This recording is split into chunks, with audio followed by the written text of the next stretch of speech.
క్రీస్తునందు మన ప్రయాస వ్యర్థము కాదు. ఈరోజు దేవుని యందు, దేవుని పరిచర్య యందు, దేవుని ప్రజల విడుదల యందు ప్రయాసపడే వాళ్ళు ఎవరున్నారు? నేను ఫోన్లో చెప్తా, నాకు కుదిరితే చెప్తా, నాకు అవకాశం ఉంటే చెప్తా. మీ వైఖరి ఎలా ఉంది? మీ ప్రయాస ఎంతవరకు ఉంది?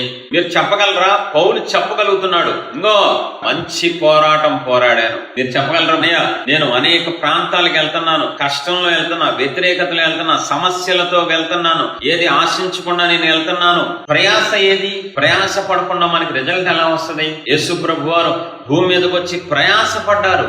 అన్ని పట్టణాలు, గ్రామాలు సంచరించారంటండి. దేవుడు అండి, సర్వశక్తి గల దేవుడు నడుచుకుంటా వెళ్ళటం ఏంటండి? పౌలు నేను ఇంకా తిరగాల్సింది ఏమీ లేదో తిరిగేశాను అంటున్నాడు. సోమరిపోతులు ఎప్పటికీ దేవుడు రాజ్యం కట్టలేరు. సోమరితనం అంటే దేవుడు చిరాకు, నిద్రమొత్తులు అంటే, తిండిపోతులు అంటే దేవుడికి అసహ్యం.